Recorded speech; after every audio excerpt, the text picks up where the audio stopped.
இந்த சரி, இவன் யார்? இவன் நம்ம மாப்பிள்ளைகளை விட மோசமா இருக்கான். இவன் என்னுடைய ஒரே பையன். அப்ப நல்ல பையன். உங்க பொண்ணு வைதேகியை கல்யாணம் பண்ணிக்கணும்னு ரொம்ப நாளா ஆசைப்பட்டுக்கிட்டு இருக்கான். இதை நான் எப்படி உங்ககிட்ட கேட்கறதுன்னு யோசிச்சுக்கிட்டு இருந்தேன். இந்த சாரி, மூணாவது புண்ணியம் பலி கொடுக்கணுமா? இந்த வழக்கை பற்றி ஐயா நிறுத்துக்கலாம்.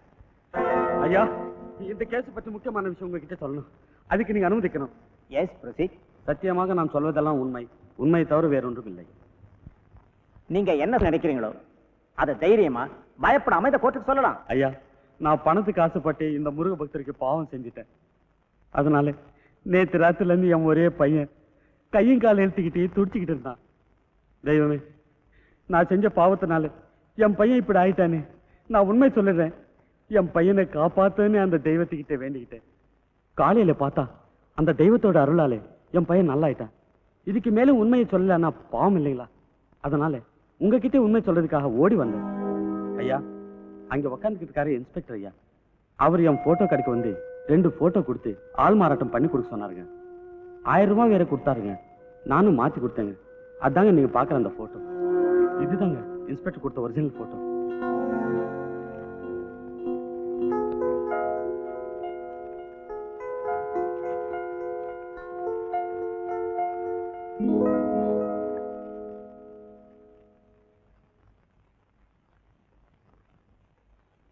இந்த வழக்கில் திடீர் திருப்பம் இந்த போட்டோ.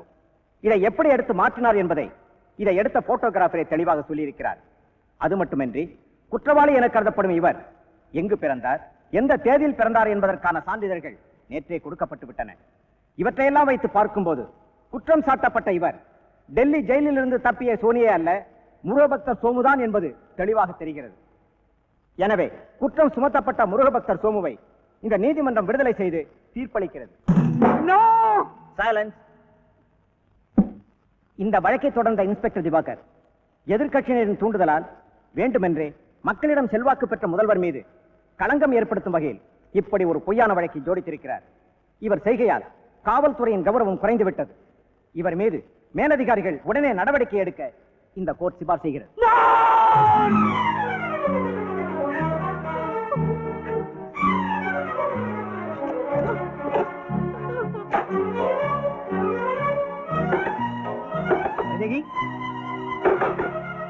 வைதேகி, வைதேகி,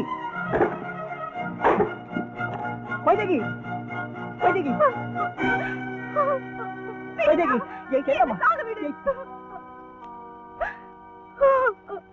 ஏண்டா டெல்லி பிளைட் லேட்டு? സാറേ, നിങ്ങളുടെ ഫ്രണ്ട് ആ ഡൽഹി മന്ത്രി രമേശ് അസ്രാനി അല്ലേ? അയാൾ ഡൽഹി എയർപോർട്ട് വന്നതേ ലേറ്റ്, ഫ്ലൈറ്റും ലേറ്റ്. மந்திரினாலே லேட்டா தாண்டா வரணும். அதுதாண்டா மரியா. உங்க கூட கொஞ்சம் பேசணும். வாப்பா, வெளியூர் போயிருக்கேன்னு நினைச்சேன். உள்ளூர்ல தான் இருக்கியா? எனக்கு முக்கியமான வேலை இருக்கு. எம்எல்ஏ எம்பிலாம் காத்துக்கிட்டு இருக்காங்க. சென்ட்ரல் மினிஸ்டர் வேற வர்றாரு. நான் வந்து பேசுறேன். இப்பவே பேசணும். ഡൽഹി മിനിസ്റ്റർ சொன்னா கேளு. நான் ரொம்ப முக்கியமான விஷயமா போறேன். நீங்க போறது நாட்டு பிரச்சனை. முதல்ல வீட்டு பிரச்சனையை முடிச்சிட்டு அப்புறம் நாட்டை காப்பாத்த போங்க.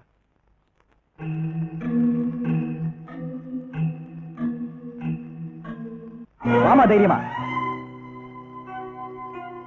இவ என் தங்கச்சி, உங்க பொண்ணு தற்கொலை செஞ்சுக்க பார்த்தா. நான் பார்க்கலன்னா இந்நேரம் செத்து இருப்பான். காப்பாத்திட்டல, அப்புறம் என்ன? வந்து பேசுறேன். இல்லைங்க, என் தங்கச்சி கல்யாணத்தை பத்தி பேசணும். காவல்துறையை பத்தி கட்சியில பேச மாட்டேன். கட்சியை பத்தி காவல்துறை கிட்ட பேச மாட்டேன். இது என்னுடைய அரசியல் பாலிசி. அவ கல்யாணத்தை பத்தி அவகிட்டே பேசிட்ட, உங்ககிட்ட பேச மாட்டேன். கொஞ்சம் இருங்க. இவ கல்யாணத்தை பத்தி பேசி முடிக்காம உங்களை நான் போக விட மாட்டேன். தந்தை மகன் மோதல் இல்லாத அரசியலே இந்த நாட்டில் இல்லையோ? இவன் எதிர்கட்சி போயிடுவன். இப்படி சண்டை போட்டுக்கிறீங்க. அவ கல்யாணத்தையாவது அவ இஷ்டத்துக்கு விட்டுடுங்க. ஏண்டே, நீ என்ன நடுநிலைமை நாடா? என் இஷ்டப்படிதான் என் கல்யாணம் நடக்கல. குடும்பத்தோட கஷ்டத்தை சொன்னீங்க. நீங்க சொன்ன பொண்ணையை நானும் கட்டிக்கிட்டேன். நீங்க விரும்பின மாப்பிள்ளைங்களை 2 பொண்ணுங்களுக்கும் கட்டி வச்சீங்க. இப்பதான் கோடி கோடியா சம்பாதிச்சிட்டீங்கல்ல, அப்புறம் என்ன? இவ ஒருத்தியாவது விரும்பினவரை கட்டிக்கிட்டுமே. அவ யார விரும்பினா தெரியுமா? சாதாரண ஒரு போலீஸ்காரன். அதிகாரிகளுக்கும் அரசியல்வாதிகளுக்கும் சல்யூட் அடிக்கிறவன் எனக்கு மாப்பிள்ளைய வந்து என் கௌரவம் என்ன ஆகிறது? கௌரவத்தை பத்தி நீங்க பேசுறீங்களா? ஊர்ல சாதாரண டீ கடை பெஞ்சில உட்காந்து டீ குடிச்சீங்களே, அன்னைக்கு அந்த கௌரவம் எங்க போச்சு? பழச பேசாத, எனக்கு கெட்ட கோவம் வரும். நான் நீதிபதிக்கு வாக்கு கொடுத்துட்டேன். அது வெறும் வார்த்தை, இது இவளுடைய வாழ்க்கை. எனக்கு இது அரசியல் வாழ்க்கை. உங்க அரசியல் லாபத்துக்காக இவளை பலி கொடுக்க போறீங்களா? ஆமா, பலிதான் கொடுக்க போறேன். அதுக்கு நீ யாரு? நான் இவளோட அண்ணன். நான் அவளோட அப்பன். நான் அவளை பெற்றேன், நான் அவளை வளர்த்தேன், நான் அவளை படிக்க வச்சேன். நானே தான் அவளை பலி கொடுக்க போறேன். உங்க இஷ்டத்துக்கு பலி கொடுக்க அவ ஒரு ஆடோ மாடோ இல்ல, ஒரு பொண்ணு. அவளுக்குன்னு ஒரு மனசு இருக்கு, அவளுக்குன்னு ஒரு ஆசை இருக்கு. மனசுக்கு பிடிச்சவனோட வாழறதுக்கு அவளுக்கு உரிமை இருக்கு. எதிர்த்து பேசுறியா? ஆமா, என் வாழ்க்கையை அழிச்சீங்க, அப்ப நான் பேசல. 2 பொண்ணுங்களை அயோக்கியனுங்களுக்கு கட்டி கொடுத்தீங்க, அப்ப நான் பேசல. அம்மாவை அடிமை மாதிரி நடத்தினீங்க, அப்பவும் நான் பேசல. இனிமே நான் பேசாம இருக்க மாட்டேன். உங்க இஷ்டப்படி நடக்கவும் விட மாட்டேன். மோதி பாக்குறியா? ஆமா, முதல்ல உங்களோட மோதி பாக்குறேன். உன்னால முடியாது. முடியும். தோக்க போற இல்ல, ஜெயிக்க போறேன். பார்க்கலாமா? பார்க்கலாம். சேலஞ்ச். சேலஞ்ச்.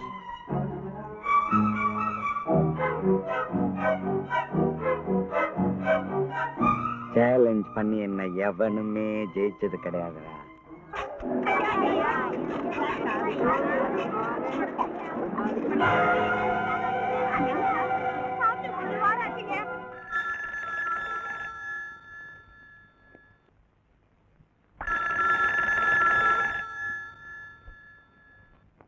ஹலோ,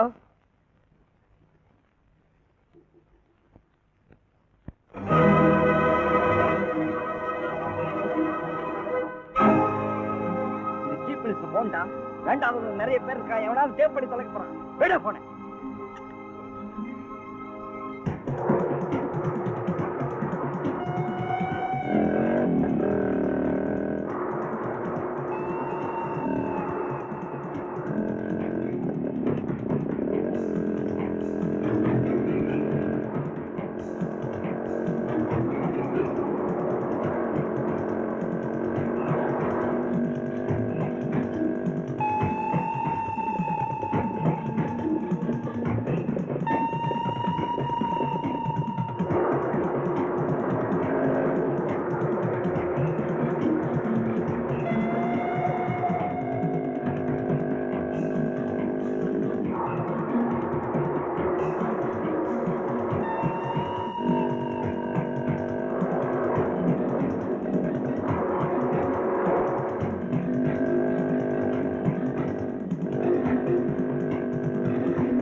நில்லுங்க.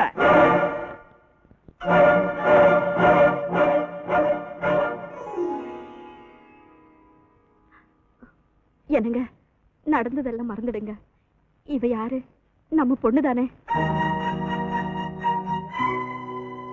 நீ நல்லாவே இருக்க மாட்ட. அப்படி சொல்லாதீங்க. வேற எப்படி சொல்றது?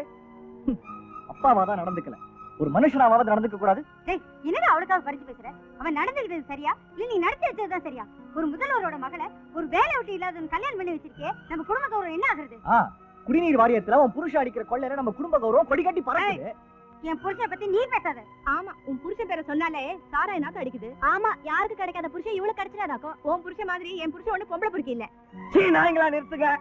நான் அந்த நீதிபதிக்கு என்ன பதில் சொல்றதுன்னு யோசிச்சுக்கிட்டு இருக்கேன். நீங்க பாட்டுக்கு விளையாட்டுக்கிட்டு இருக்கீங்களா? தயவு செஞ்சு நீ வெளியே போயிடு. செத்து நான் தலைமொழி விடுறேன். போ. இருங்க, எப்போ உங்களுக்கு பதவி வந்துச்சோ அப்பவே உங்களுக்கு பாசம் போயிடுச்சுப்பா. இல்லன்னா பெத்த பொண்ணோட காதலனையே கொலை செய்யறதுக்கு திட்டம் போடுவீங்களா? ஆமா போட்டேன். என்ன செய்ய போற? கோர்ட்டுக்கு போறியா போலீஸுக்கு போறியா? இது ரெண்டும் என்கிட்ட தான் இருக்குதுன்னு உன் பக்கத்துல நிக்கிறானே, இவனுக்கு நல்லாவே தெரியும். என்ன எதுக்குறவங்க யாரும் இந்த வீட்டுல இருக்க கூடாது. போன வெளியே. சும்மா கத்தாதீங்க. நாங்க இங்க தங்க வரல, சொல்லிட்டு போக தான் வந்தோம். வாங்க மாப்பிள்ள. எல்லாரும் கொஞ்சம் இருங்க. இந்த விஜய், நீங்க தெருவுக்கு போக வேண்டாம், நம்ம கிராமத்து வீட்டுக்கு போங்க. அந்த வீடு இந்த வீடு மாதிரி கொள்ளையடிச்சு கட்டினது இல்ல, எங்க அப்பா உழைச்சு கட்டினது, எனக்காக கொடுத்தது. அங்க அமைதி கிடைக்கும், நிம்மதி கிடைக்கும். நீங்க தைரியமா போயிருங்க. நீங்க அங்க போனாலும் உங்களை அமைதியா இருக்க விட மாட்டேன்டா, நிம்மதியா வாழ விட மாட்டேன். நாற்காலியில இருக்கிற வரைக்கும் தானே பாப்போம். சாகுற வரைக்கும் நான் அந்த நாற்காலியில தாண்டா இருப்பேன். சாகுற வரைக்கும் அந்த நாற்காலியில தான் இருப்பேன்.